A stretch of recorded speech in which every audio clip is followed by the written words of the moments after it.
Bismillahirrahmanirrahim. Assalamualaikum warahmatullahi wabarakatuh. Alhamdulillahi wassalatu wassalamu ala rasulillah wa ala alihi wa sahbihi wa mawalah wa la hawla wa la quwata illa billahi wa ba'du. Alhamdulillah, segala puja dan puji hanya milik Allah subhanahu wa ta'ala. Salawat dan juga salam kita hadiahkan kepada Rasul kita Nabi besar Muhammad sallallahu alaihi wa ala alihi wasallam. Ma'asyiral muslimat yang dimuliakan Allah azza wa jalla, alhamdulillah di pagi hari ini kita bisa kembali duduk untuk bertolabul ilmi, dan pembahasan di pagi hari ini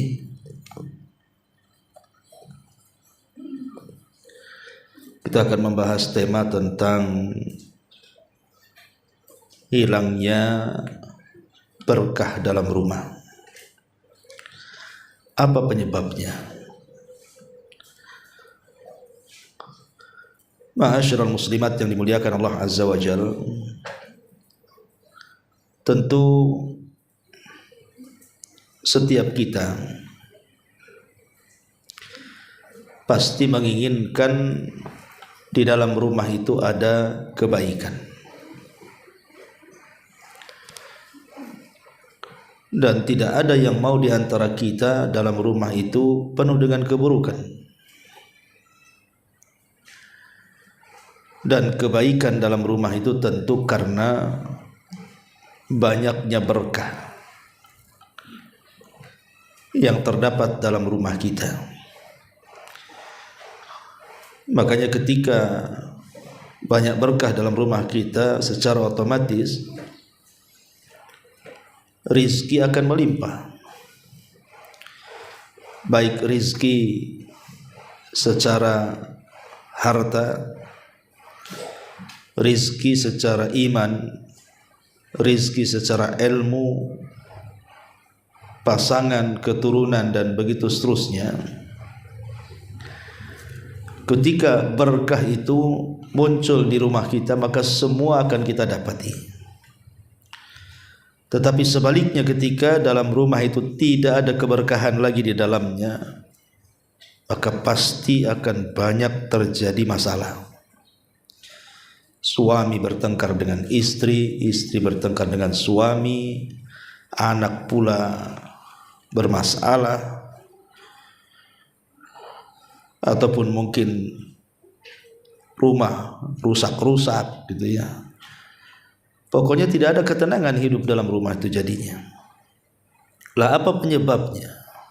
Inilah yang kita akan bahas di pagi hari ini. Sebab hilangnya berkah di dalam rumah.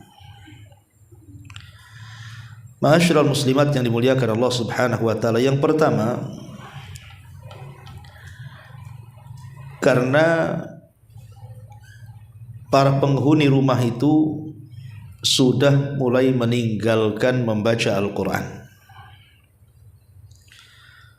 Kalau dalam rumah tidak ada yang membaca Al-Quran, atau mulai Al-Quran ditinggalkan, maka Nabi SAW mengatakan, la taj'alu buyutakum maqabir, janganlah kalian jadikan rumah-rumah kalian seperti kuburan. Kenapa demikian? Inna syaitan yanfiru minal baitil ladzi tuqra'u fihi suratul Baqarah.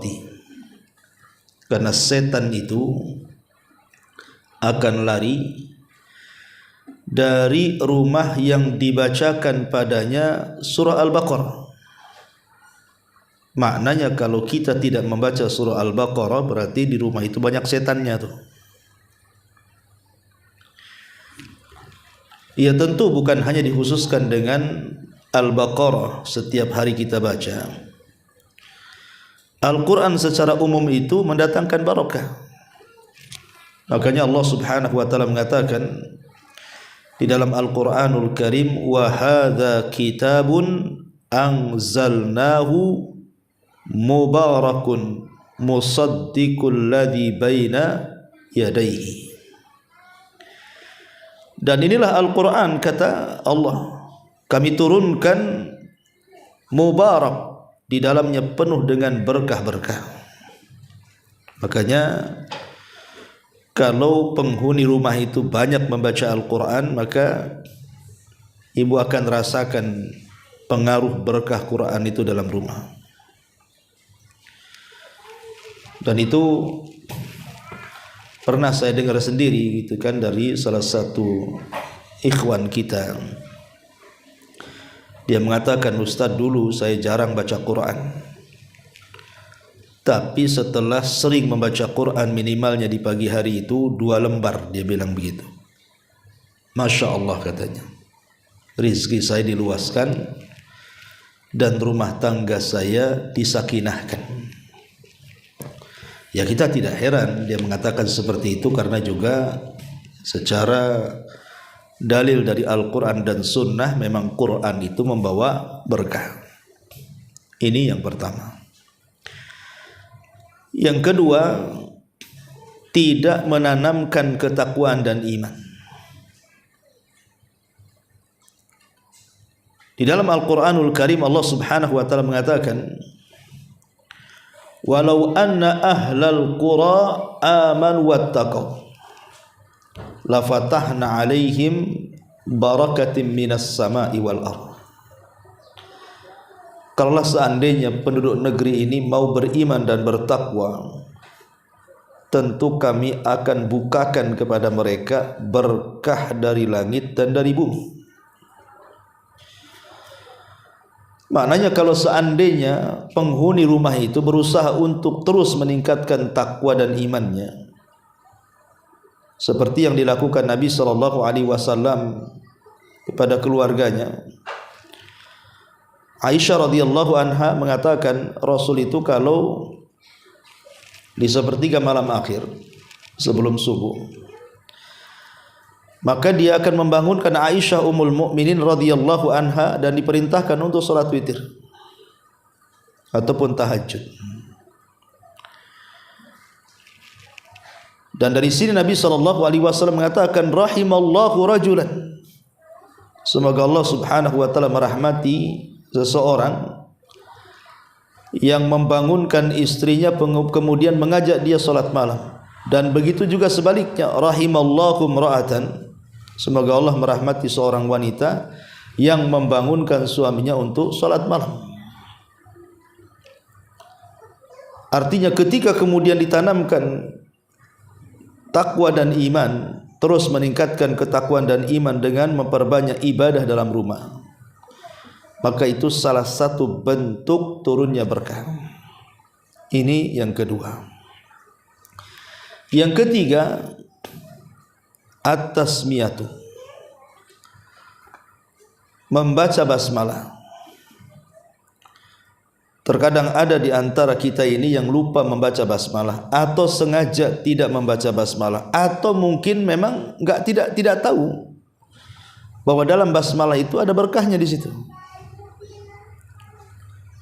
Kata Nabi SAW, "Idza dakhala ar-rajulu baitahu fadzakara ismallahi ta'ala hina yadkhul wa hina yut'im qala syaitan la mabita lakum wala asya."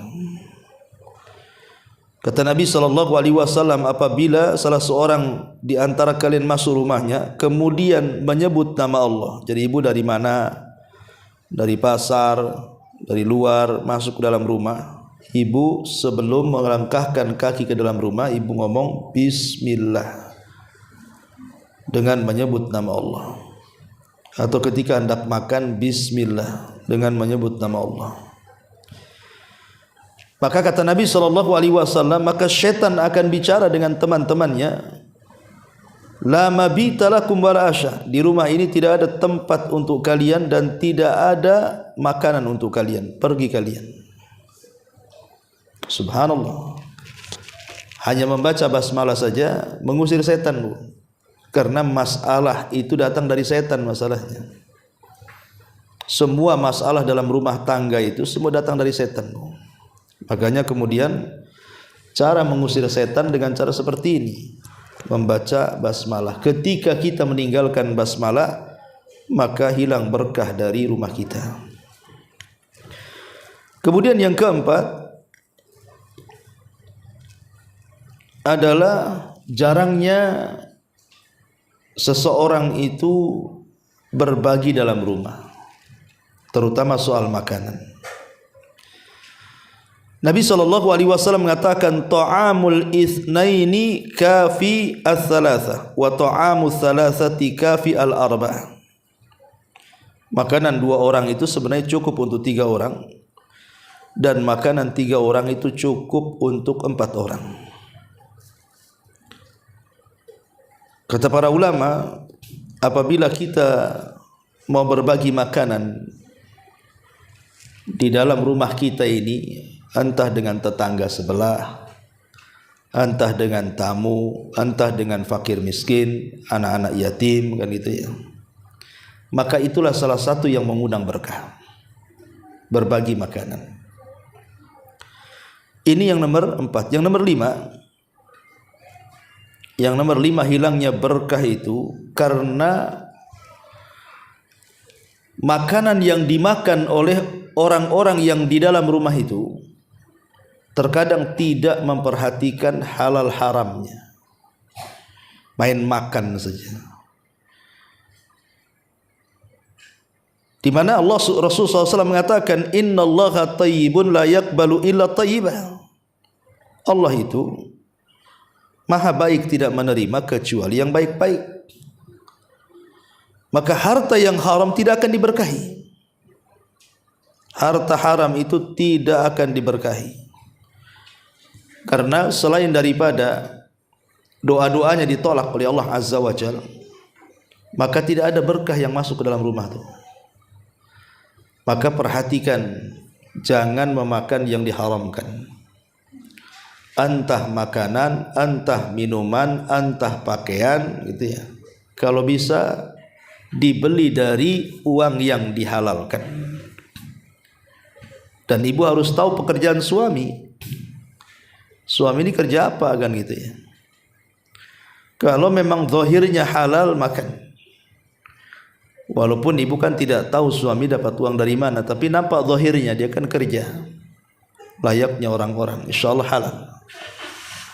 Tapi kalau seandainya ibu tahu suami ini bandar narkoba, bandar judi gitu kan, jelas itu kan, dan tidak ada pekerjaan lain kecuali dari situ, Bu, maka ibu jangan makan dari situ. Ustaz, tak bisa saya cari uang, kan selama ini suami. Kalaupun harus memakan, maka sekedarnya saja. Sambil ibu cari-cari cara supaya suami dapat pekerjaan yang halal. Karena itu dampaknya fatal gitu kan, menghilangkan barakah dalam rumah tuh. Ini yang kelima. Yang keenam, adamus syukri, tidak bersyukur. Tidak bersyukur akan nikmat yang Allah anugerahkan kepadanya. Diberi uang bisa beli makan, kadang-kadang ibu masaklah banyak-banyak. Nanti yang dimakan itu tak banyak, yang dibuang pula lebih banyak. Dikasih pun tidak. Beli pakaian banyak-banyak, kan gitu. Ibu pun tidak pakai pakaian sekali pakai 10 rangkap, kan Bu. Ngapain juga 10 rangkap dipakai, haredang lah, kan gitu. Terkadang ada yang mungkin 10 tahun yang silam itu nggak pernah dipakai-pakai, ya ngapain coba? Pakaian 10 tahun dalam lemari itu kasihkan orang lah. Kalau memang nggak dipakai. Kadang-kadang kita ini tidak bersyukur, memubazirkan sesuatu, membuang makanan, membuang minuman, membuang uang dan begitu seterusnya. Ini hilang berkahnya nanti. La in syakartum la azidannakum wa la in kafartum inna adzabi lasyadid. Kalau kalian bersyukur, ku tambah nikmatku. Tapi kalau kalian kufur, ku sediakan azabku, kata Allah, dan azabku sangat pedih. Ini yang nomor 6. Yang nomor 7. Hilangnya berkah karena adamu istiqadhihi minan naumi an yubadir adamu tabkir fistaiqidhihi minan naumi. Tidak berpagi-pagi ketika bangun dari tidur. Sudah saya jelaskan apabila kita menjelaskan tentang keutamaan 1 jam setelah subuh kan Bu. Nabi SAW mengatakan, Allahumma barik li ummati fi bukuriha. Ya Allah, berkahi umatku di waktu paginya. Karena waktu pagi adalah waktu berkah. Jangan sampai ketika berkah turun kita tidur. Jangan sampai ketika berkah turun kita pula lalai. Manfaatkan waktu turunnya berkah itu dengan berzikir, berdoa, baca Quran kan itu kan. Supaya ketika turun berkah itu betul-betul kita dapat berkah. Makanya Imam Ibnul Qayyim rahimahullahu taala mengatakan, orang yang membiasakan tidur setelah subuh sampai terbit matahari, hilang berkahnya. Hilang berkah dalam keluarganya, hilang berkah dalam kehidupannya, hilang berkah dalam pekerjaannya, dan nanti akan banyak masalah dalam hidupnya tuh. Makanya jangan sampai kemudian kita melalaikan waktu yang jelas-jelas berkahnya itu. Ini yang nomor 7. Yang nomor 8, kasrat adamu al-istighfar. Jarang membaca istighfar. Allah Subhanahu wa taala berfirman, faqultu astaghfiru rabbakum innahu kana ghafara.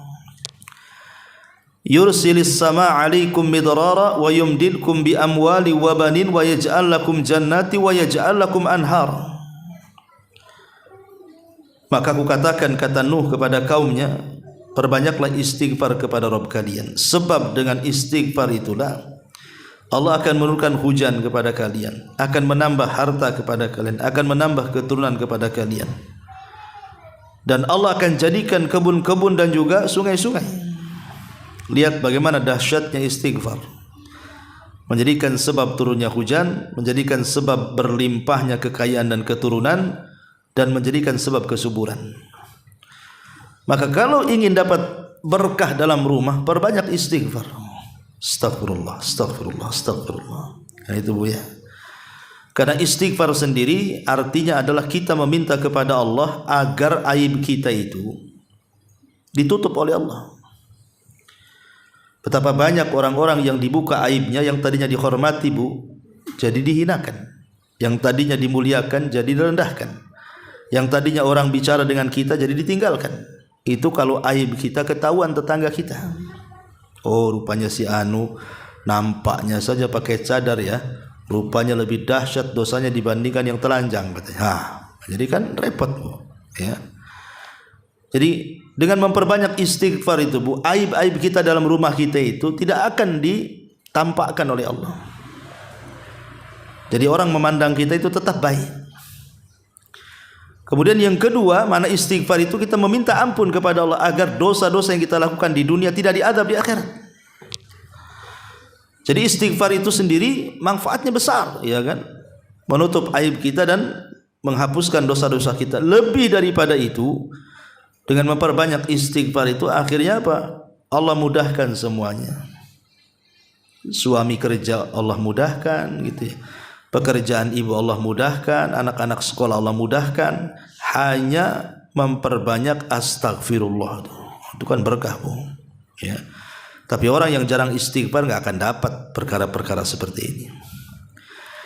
Kemudian yang nomor 9,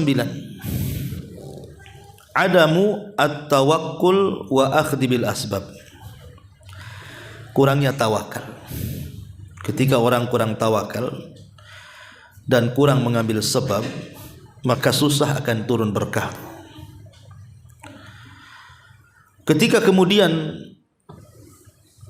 ibu tidak pernah bersandar kecuali kepada selain Allah, suami juga sama, bersandar kepada pekerjaannya, tidak yakin dengan Allah, ini bahaya.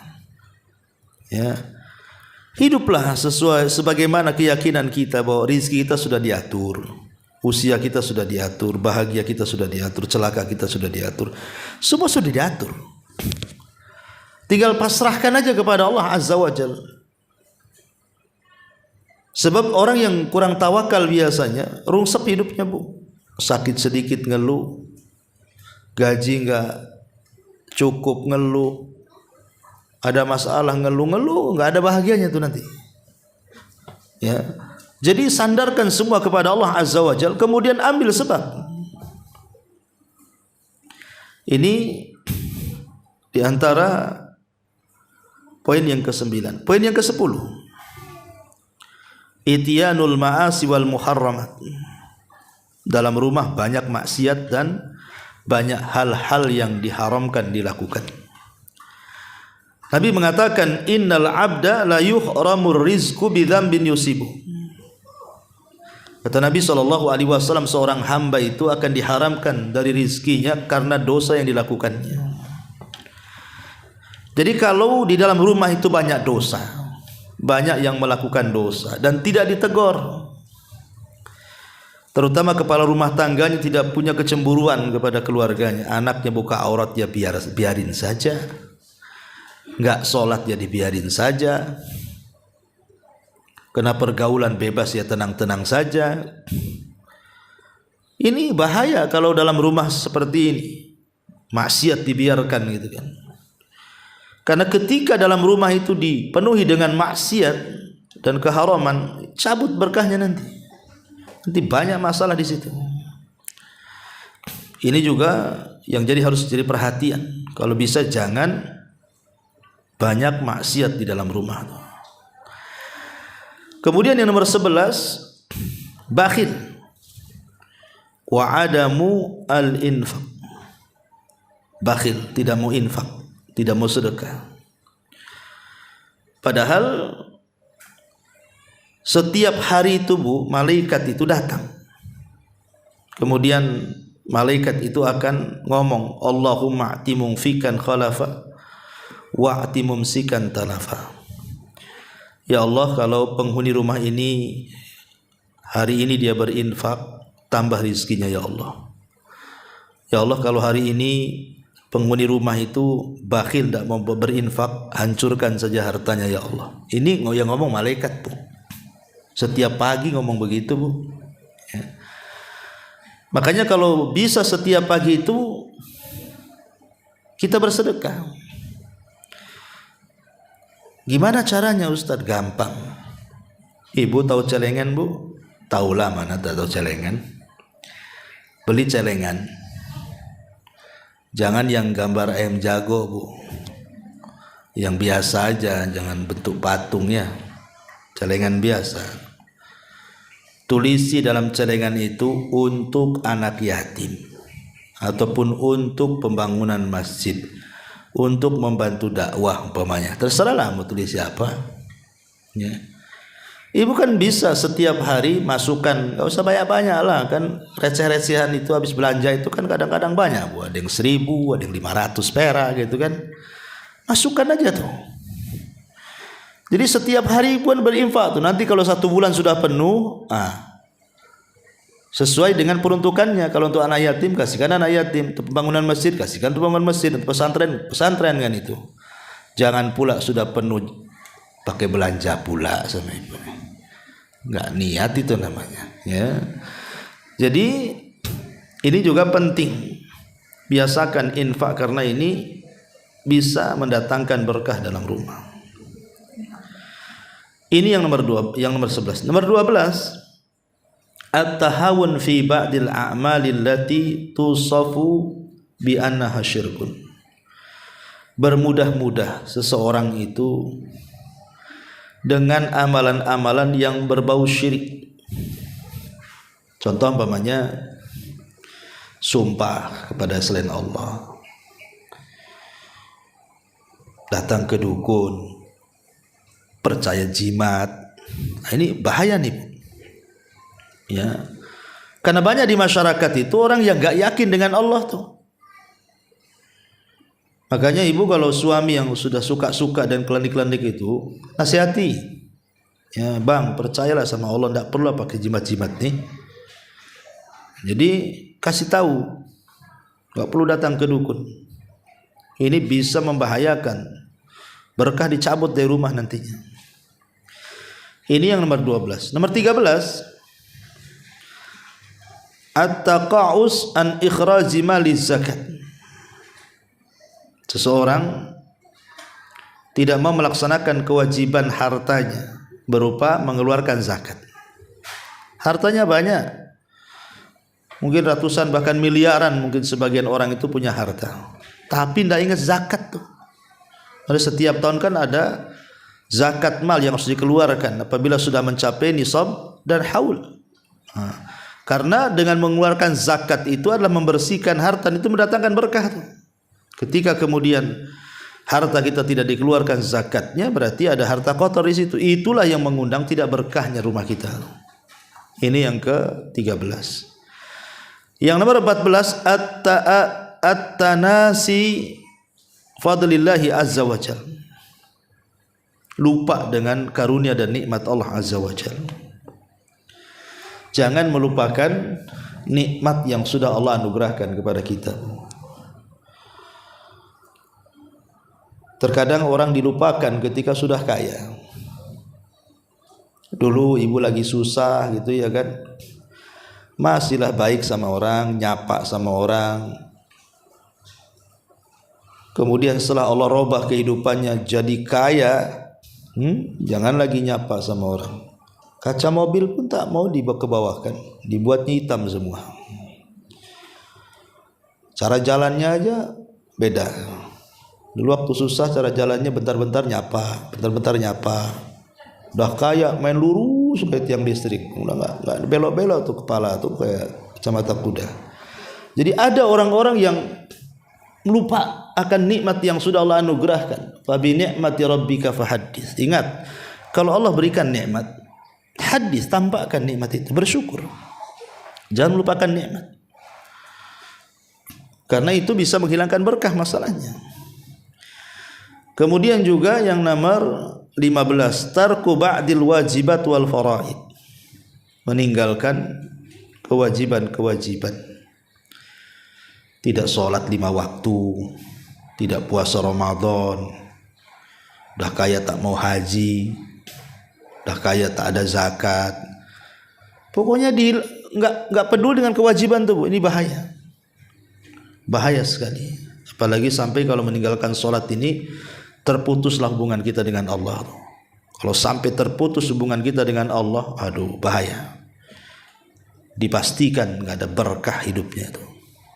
Karena pernah saya ceritakan kan Bu, ketika ada seorang ibu mengeluhkan akan anaknya yang dari kecil, remaja, dewasa, sampai kemudian sekarang sudah sama-sama tua antara anak dan ibu tuh, gak pernah bahagia anaknya itu. Ada aja masalah, sampai akhirnya mengalami stroke. Jadi ibu ini datanglah kepada salah satu kiai, ustadz, syekh itu, bertanya, apakah anak saya disihir orang? Kok gak pernah bahagia hidupnya dari kecil sampai sekarang dia sakit stroke tuh. Tapi pertanyaan syekh ini berbalik tanya, sholat gak anakmu? Katanya. Dia mengatakan enggak. Dari kecil enggak, katanya. Enggak pernah sholat. Itulah yang menjadikan anakmu tak bahagia, katanya. Anakmu tidak terkena sihir dan tidak disihir. Anakmu tidak bahagia itu karena anakmu tidak sholat. Kemudian syekh ini mengatakan, Bu, tahu enggak apa itu sholat? Sholat itu hubungan kita dengan Allah. Ketika kita masih sholat berarti tali itu masih terhubung dengan Allah. Ketika kemudian kita meninggalkan sholat berarti putuslah tali itu dengan Allah. Ketika putus tali dengan Allah, mungkin Allah menolong kita. Talinya aja dah putus, ya. Coba bayangkan, orang yang meninggalkan sholat tuh, pertama bangun saja sudah dilaknat. Dia bangun subuh, meninggalkan salat subuh, dilaknat. Kemudian duhur enggak melaksanakan duhur, dilaknat. Kemudian sore enggak melaksanakan asar, dilaknat. Kemudian menjelang malam tidak melaksanakan maghrib, dilaknat. Kemudian sebelum tidur enggak melaksanakan isya, dilaknat. Bayangkan dari mulai bangun sampai tidur hidupnya dilaknat. Cemana orang kayak gini dapat kebahagiaan katanya. Maka selamanya orang yang meninggalkan kewajiban itu tidak akan diberkahi. Maka jangan tinggalkan kewajiban. Kemudian yang nomor 16, birrul walidain. Berbuat baik kepada kedua orang tua dan juga menyambung hubungan dengan kerabat. Karena Nabi SAW mengatakan, man sarrahu an yubsata lahu fi rizkihi wa yunsa'alahu fi atharihi falyasir rahimahu. Siapa yang hendak diperbanyak rizkinya, dipanjangkan umurnya, hubungkan silaturahim. Dan itu menunjukkan berkah. Ya, menunjukkan berkah ketika rizki kita diperbanyak, usia kita dipanjangkan, kan berkah. Ya. Ini yang nomor 16. Yang nomor 17, ad-du'a binailil barakati. Teruslah berdoa. Banyak-banyak berdoa, terutama di waktu-waktu mustajab. Ya Allah, berkahilah hidup saya, suami saya, anak-anak saya, harta saya. Terus begitu berdoa, minta berkah. Karena doa itu silahul mukmin, senjatanya orang yang beriman. Kemudian yang nomor 18, biasakan mengucapkan salam Bu kalau masuk rumah tuh. Ustaz, di rumah enggak ada siapa-siapa, apa perlu mengucapkan salam? Perlu. Ibu dari pasar masuk rumah, tahu di rumah kosong enggak ada apa-apa, enggak apa-apa, assalamualaikum gitu ya. Enggak ada yang jawab Ustaz, enggak apa-apa. Kalau ada yang jawab masalah nanti ya. Ada malaikat kan ada di rumah kita, mereka yang jawab. Karena assalamualaikum itu, kata Nabi SAW dalam hadis yang sahih, dia mengatakan kepada Anas bin Malik, ya bunai, idza dakhalta ala ahlika fasallim yakun salamuka barakah alaika wa ala ahli baitik. Hei anakku, kata Rasul kepada Anas, kalau kau masuk rumah, salam ya, karena salammu adalah berkah bagimu dan bagi keluargamu. Lihat bagaimana salam ini mau berkah. Kemudian yang ke-19, husnul khuluq wal birru ma'an nas. Jadi hilangnya berkah adalah adamu husnul khuluqi, tidak baik akhlaknya dan tidak banyak berbuat baik kepada manusia. Karena orang yang tidak baik akhlaknya Bu, pasti tidak disukai orang Bu. Pokoknya ibu suka mencaci, memaki, melaknat gitu kan, suka nyakiti orang. Pasti orang yang disakiti itu pasti akan mendoakan keburukan kepada ibu kan. Mati aja lah ibu itu. Kenapa? Aduh, sakit aku katanya. Kenapa sakit? Tah omongannya itu katanya. Aku digigit tawon aja masih tahan katanya. Itu omongan dia, seminggu nggak sembuh-sembuh katanya. Repot Bu kan. Dilaknat akhirnya sama orang kan. Didoa-doakan mati, didoakan hancur. Semana hidupnya mau berkah coba. Tapi kalau akhlaknya baik Bu, Masya Allah, jangankan hidup, mati aja dipuji-puji orang. Sayang ya, itu orang baik loh. Kenapa? Apa memang orang baik memang cepat mati ya? Nggak ada gitu Ibu ya. Ya. Kenapa nggak tetangga sebelah aja tuh yang mati itu? Kenapa? Wah itu pantas untuk mati. Tapi kok tak mati-mati pula katanya. Subhanallah kan. Ya jadi ini penting Bu. Akhlak yang baik itu membawa berkah. Kemudian juga yang nomor 20, adamu husni tadbiril waqti wa tanzimi mimma yuaddi ilal barakati fi. Tidak menata waktu. Ibu hidupnya serabutan bahasanya.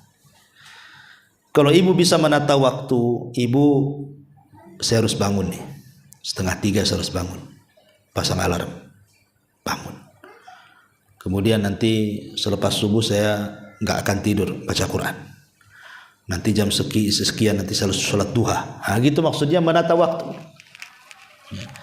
Ini kalau orang menata waktu, Bu, berkah hidupnya. Tapi kalau orang serabutan hidupnya, ya waktu itu ya datang pergi ya seolah-olah nggak ada faedah bagi dia.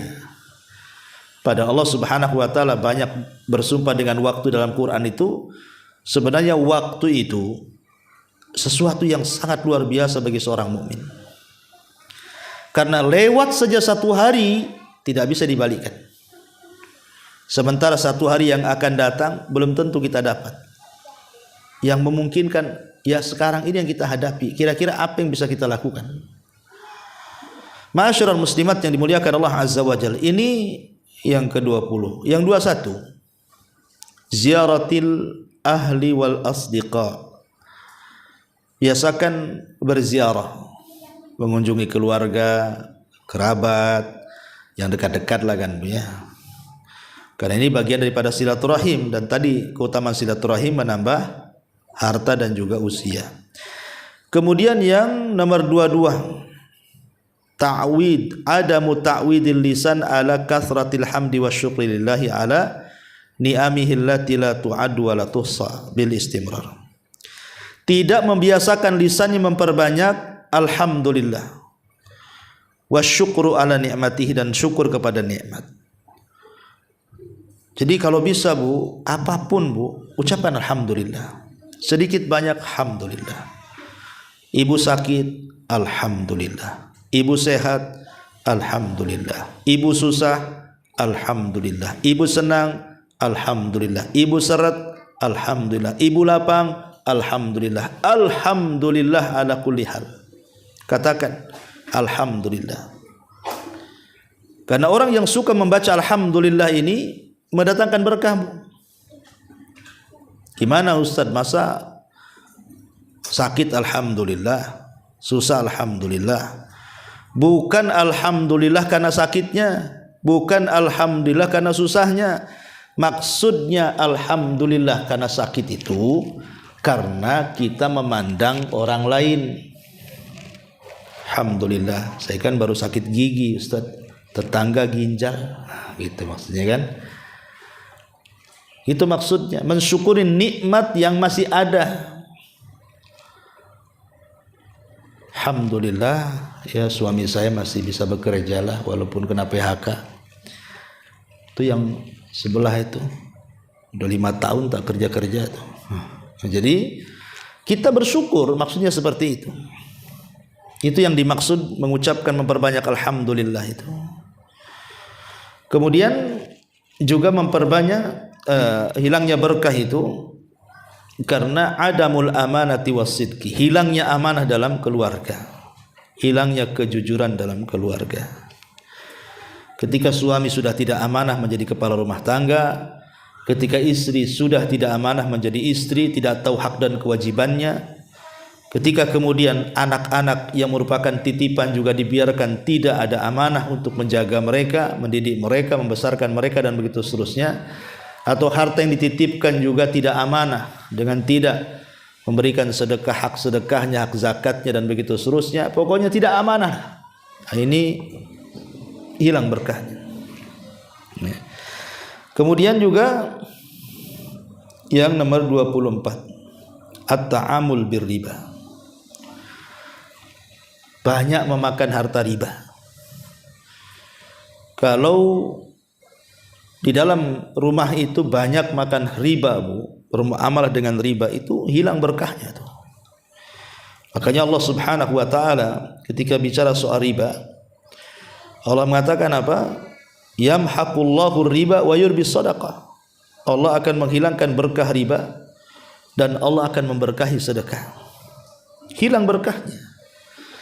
Maka sebisa mungkin hindari perkara-perkara riba. Kemudian yang nomor 25, al-adamul qanaati war ridha.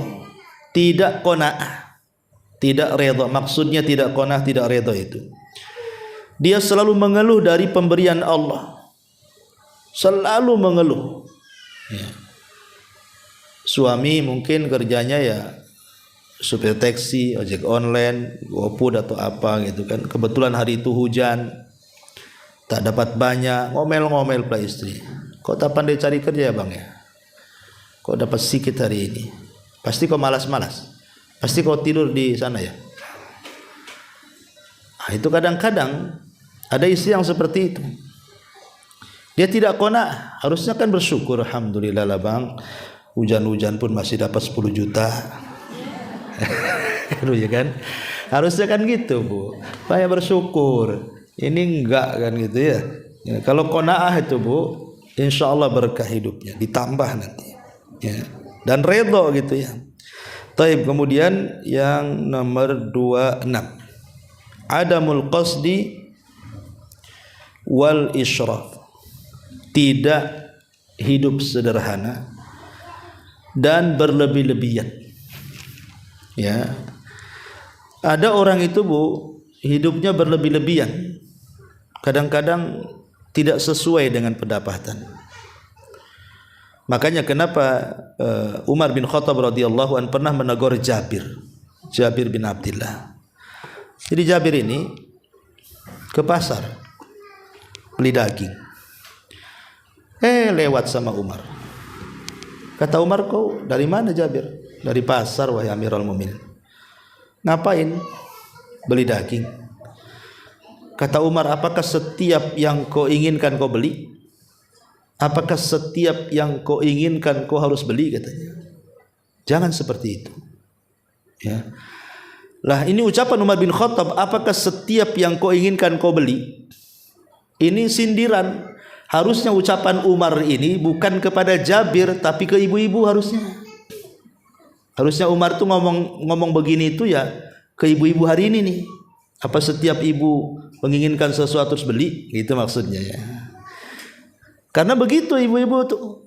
Apalagi dengan dunia medsos sekarang kan Bu. Ibu itu lebih suka bertetangga dengan Tokopedia, dengan Marketplace daripada tetangga sebelah kan Bu. Karena itulah hari-hari di situ. Browsing itu aja itu kerjanya. Akhirnya setiap yang dikehendaki mulai berpikir tuh. Harga cocok enggak nih? Bahan dah cocok. Mulai dia pikir, nguras otak gitu kan, ngumpulin duit. Tidak semua yang kita inginkan harus dibeli Bu. Betapa banyak sesuatu yang kita inginkan kemudian kita beli, nyesal pula belakangan. Dan pernah saya alami Bu, dulu gitu ya.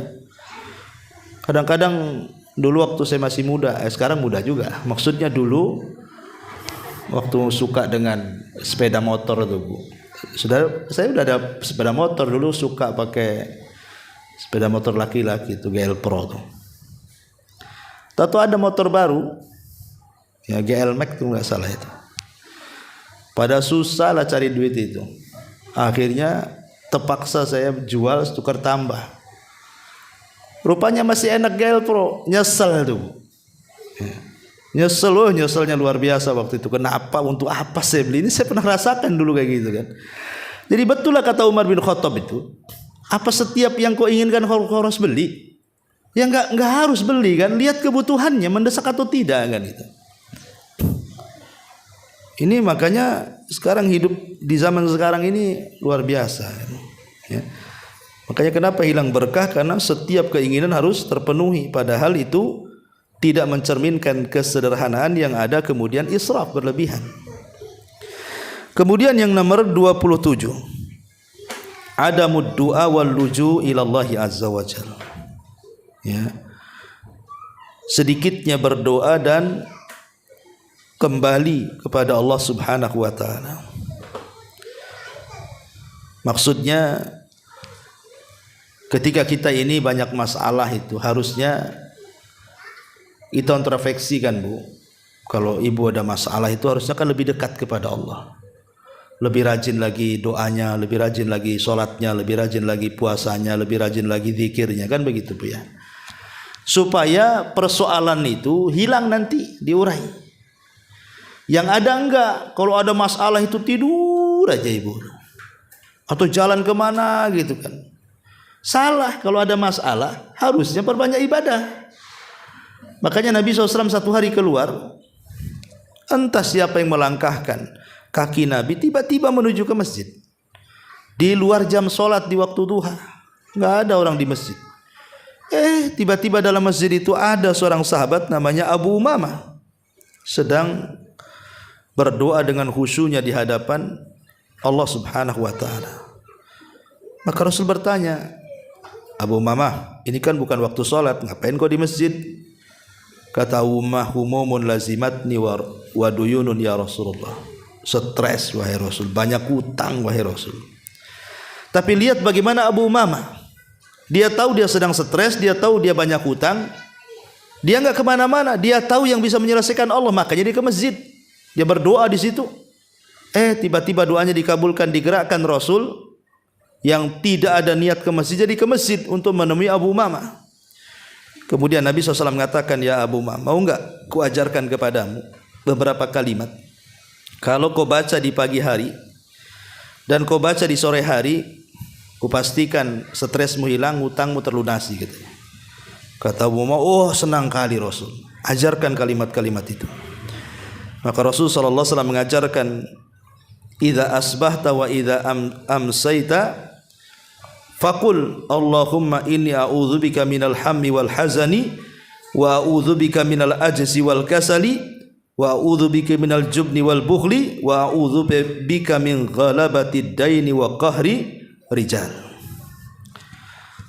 Katakan ya Abu Umamah di pagi dan sore hari, ya Allah, aku berlindung dari kesedihan dan kegalauan, aku berlindung dari kelemahan dan kemalasan, aku berlindung dari kepengecutan dan kebakhilan, aku berlindung dari dikalahkan manusia dan dari hutang-hutang. Kata Abu Umamah, semenjak aku amalkan pagi petang, kata dia, demi Allah, dhahabat anni hammi wa qadha anni daini, hilang stresku, terlunasilah hutang-hutangku.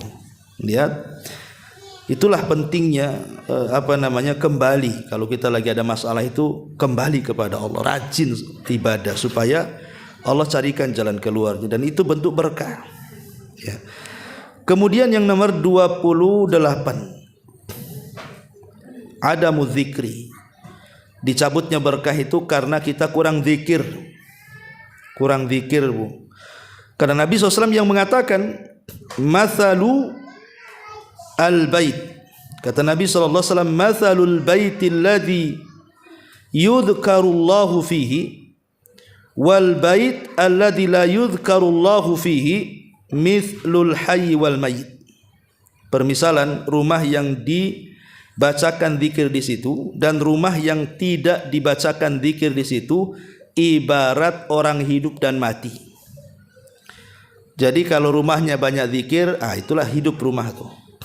Kalau rumah itu tak ada zikir, matilah rumah tuh.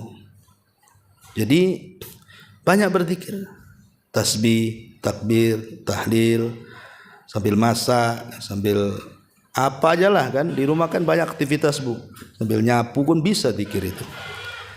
Kemudian yang nomor 29, hilangnya berkah itu bu, karena memelihara anjing. Jangan memelihara anjing, hilang berkah dalam rumah bu.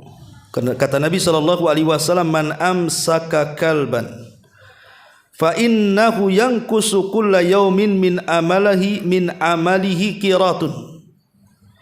Siapa yang merawat anjing, maka setiap hari dikurangi pahalanya 1 qirat. 1 qirat itu berapa bu? 1 gunung Uhud. Kita aja 1 hari dapat pahala 1 gunung Uhud aja belum tentu dapat. Dikurangi sudah jelas. Jadi ngapain cuma memelihara anjing itu? Lucu Ustaz. Ada anjing itu lebih lucu daripada anak saya, katanya. Lah kok bisa pula? Ya. Jadi orang-orang seperti ini nggak ada akal. Ya. Buat apa melihara anjing? Kadang-kadang anjing itu bu, harganya gila-gilaan bu. Kalau anjing yang mahal itu, bukan juta-juta, ratusan juta tuh kadang-kadang bu. Perawatannya, pesopnya, macam-macam. Coba bayangkan, kalau dikumpulkan bu, sebulan bisa umroh tuh bu, daripada beli anjing tuh.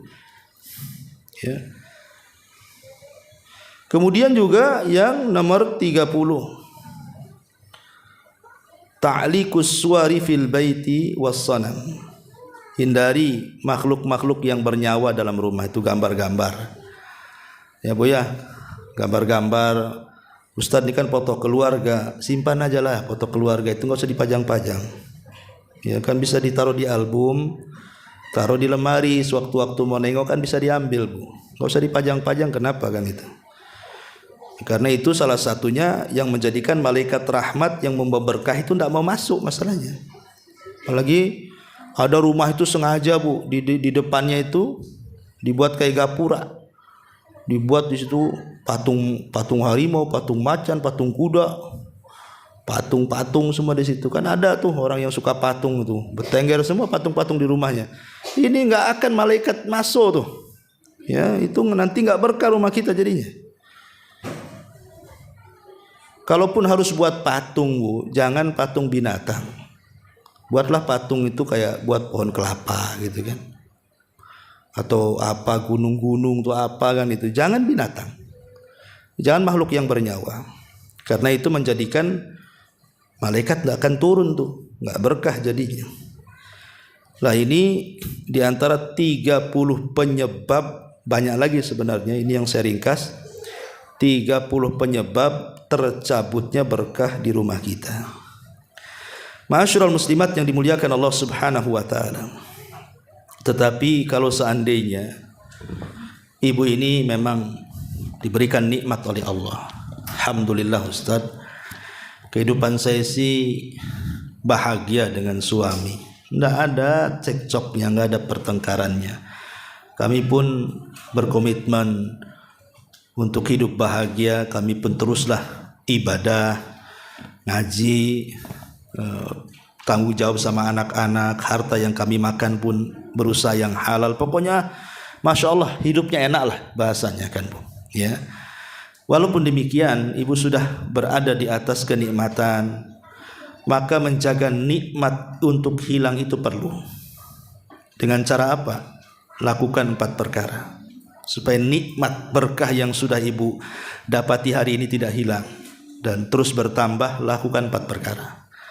1, teruslah bersyukur dan mengucapkan hamdalah. 1, tetaplah bersyukur dan mengucapkan hamdalah. Yang kedua, teruslah beradab dengan zat pemberi nikmat. Beradab dengan Allah ya, dengan melaksanakan perintah dan menjauhi larangan. Kemudian yang nomor 4, teruslah di atas ketaatan kepada Allah Azza wa Jalla.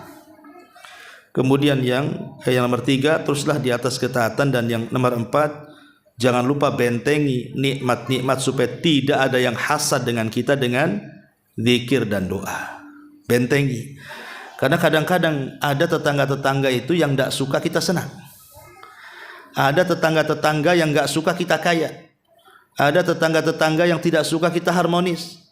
Ada tetangga-tetangga yang tidak suka anak kita ini pandai-pandai. Kan ada tuh mata-mata hasad tuh.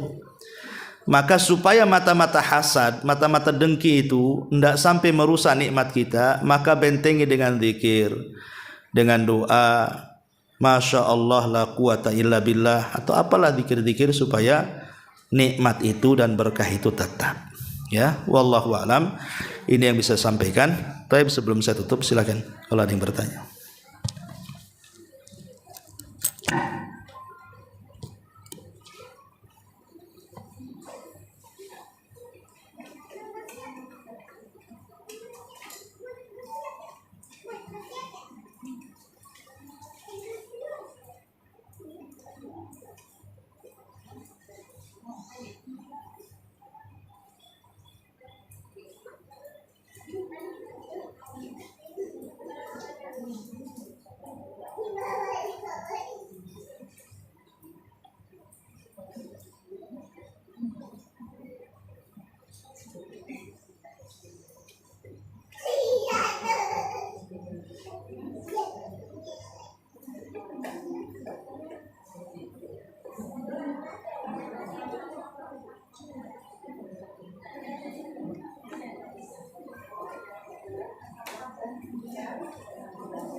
Nggak ada.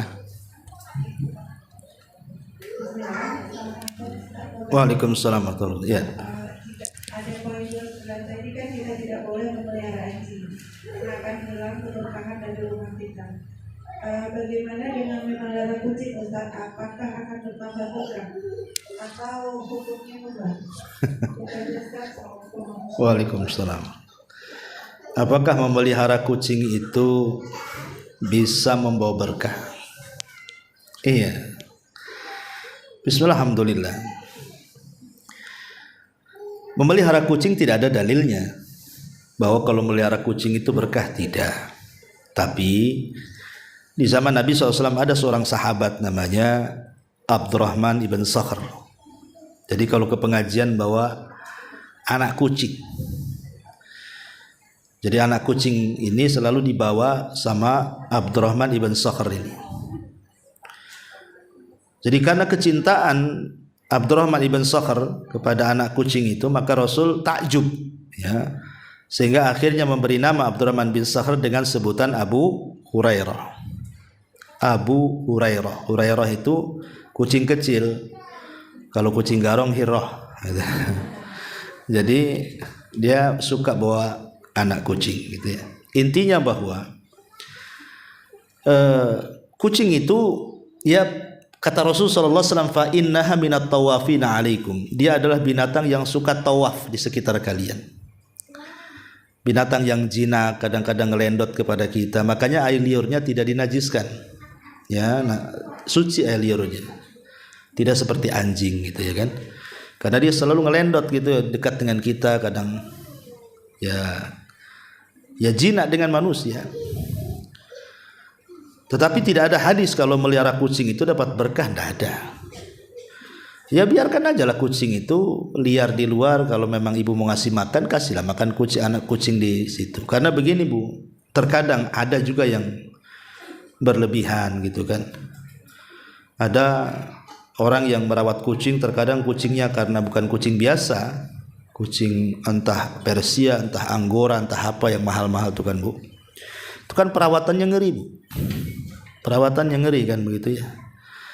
Kadang-kadang kalau dia kemudian berlebihan merawat kucing sampai mengeluarkan biaya yang banyak, tapi tidak diimbangi dengan sedekah kepada fakir miskin Bu, ini kan salah juga. Bagus tidak memelihara kucing hanya untuk merawat kucingnya saja. Kapan dia sedekahnya? Sedekah sama kucing? Enggak. Kucing ini bisa hidup di luar, Bu. Tapi fakir miskin ini kan mereka terkadang ada yang tidak bisa mencari nafkah. Nah, kecuali kalau memang dia ya uangnya lebih, ya dia satu sisi bisa sedekah, bisa haji, bisa umrah, bisa apa, sisi lain juga ya ingin punya kegemaran merawat kucing, tapi jangan berlebihan. Jangan berlebihan ya merawat kucing itu. Karena sesuatu yang berlebihan juga tidak bagus. Apalagi kalau seandainya kita tahu bahwa ada sebagian kucing itu kadang berak sembarang tempat gitu kan, mengganggu. Maka ini juga harus jadi perhatian. Ya boleh, tidak ada larangan kita merawat kucing. Tidak ada larangan, tapi sekali lagi jangan berlebihan. Dan tidak ada hadis merawat kucing itu akan membawa keberkahan, tidak ada. Ya, wallahu a'lam. Karena banyak khurafat-khurafat. Dulu saya masih kecil tuh, kalau ada bulan sabit Bu, ada bulan sabit, saya masih ingat tuh waktu kecil-kecil saya dulu itu di kampung. Jadi kalau lihat bulan sabit itu kemudian ada bintik-bintik di bulan itu, itu ada kucing Nabi di situ katanya. Ya, itu ada kucingnya Nabi di sana. Mana ada kucing Nabi di bulan? Matilah di bulan kucing. Jadi itu saya kecil-kecil tuh di kampung ada keyakinan seperti itu. Dan juga terkadang dijadikan khurafat kalau orang nabrak kucing di jalan nih Bu, nabrak kucing Bu. Itu kalau kucingnya nggak diambil, nggak dimandiin, nggak dikafani, nggak disolatin, itu nanti dia ditabrak orang katanya kan.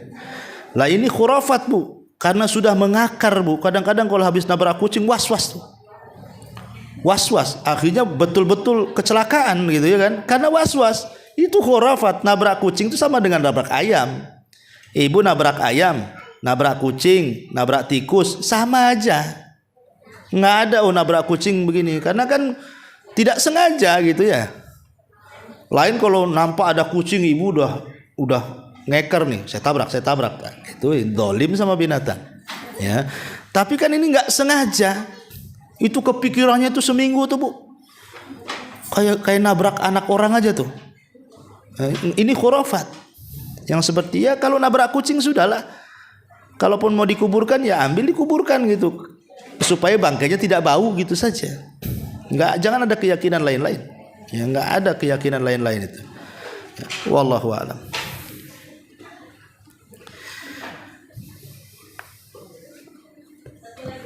Iya.